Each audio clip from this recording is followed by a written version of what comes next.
Bago pa man napasok ng mga otoridad kaninang madaling araw, natunto na po ng GMA News ang mga bahay at iba't ibang ari-arian ng mag-amang Rolando at Kerwin Espinosa sa Albuera, Leyte. Sila yung mag-amang pinapasuko ni Pangulong Duterte dahil umano sa pagkakadawit sa droga. Naungkat din ng GMA News ang mga kwento ng mga taong takot na takot sa umano'y pagbabanta ng mag-ama. At mula po sa Albuera, Leyte, narito ang report ni Ivan Mayrina. Sa liblib na bahagi ng Sitio Tinago, Barangay Benulho, Albuera, Leyte, matatagpuan ang mansong ito. Bahay umano ni Kerwin Espinosa, anak ng mayor na si Rolando Espinosa. Sa di kalayuan ng bahay naman daw ni Mayor Espinosa. Sa labas makikita ang lugar kung saan inaalagaan ng daan-daang panabong na manok. Mataas ang pader ng bahay. Sa loob, may ilang nakaparada mga jet ski at naiwan din doon ang mga alagang ahas daw ng alkalde. Sa di kalayuan, pag-aari din ng alkalde ang isang bagong tayong hotel at resort. Ditong Huwebes, isang bypass operation ay sinagawa ng pulisya sa basketball court sa tabi ng mansyon ni Kerwin Espinosa. 5 ang naaresto, pawang mga tauhan ni Mayor at ng kanyang anak. Ilan pa ang nakatakas ng tumakbo sa loob ng bahay ni Kerwin. Halos 2 milyong pisong halaga ng shabu, pera at samot-saring baril ang nakuha sa mga naaresto. Ang daming nagsasabi na marami nagsurrender pero bumabalik pa rin nagtinda, nagbenta ng shabu. Ang public knowledge alam na nag-umpisa pa na wala sila talagang ginawa na hanap buhay. Yun lang.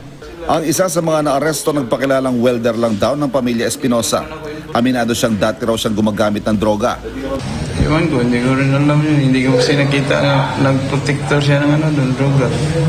Pero yun ang masasabi ng ibang tao. Tahas ang itinurong mga drug lord ni Pangulong Duterte magamang Mayor Rolando at Kerwin Espinosa at binigyan ng 24 oras para sumuko. Sumuko na si Espinosa pero ang anak na si Kerwin nasa ibang bansa na raw ayon sa pulisya. Maski sinong magsabi, pati yung kapatid niya, confirm na nandoon sa labas. Hindi lang makapagsabi kung saan sa labas pero according sa ibang bansa.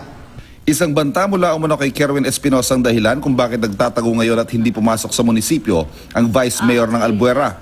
Yesterday, I talked with the municipal administrator and then he said to me nga the son, whatever happens to his daddy, he'll do something against whoever takes place. Isang bayan ng Albuera sa mga itinuring na COMELEC hotspot nitong nagdaang eleksyon at naging madugong eleksyon dito. Sinena hindi niya tunay na pangalan. Nawala na isang kaanak at isang kaibigan dahil umano sa pagsuporta sa natalong si Juni de la Serna. Simula nung pumasok sila, ayun, nag-umpisa na din yung patayan dito. Wala naman ibang gagawa nun. First-term mayor si Espinosa sa Albuera, Leyte.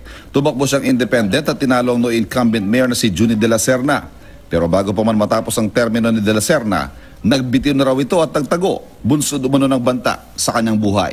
Para sa Unang Balita, Ivan Mayrina reporting.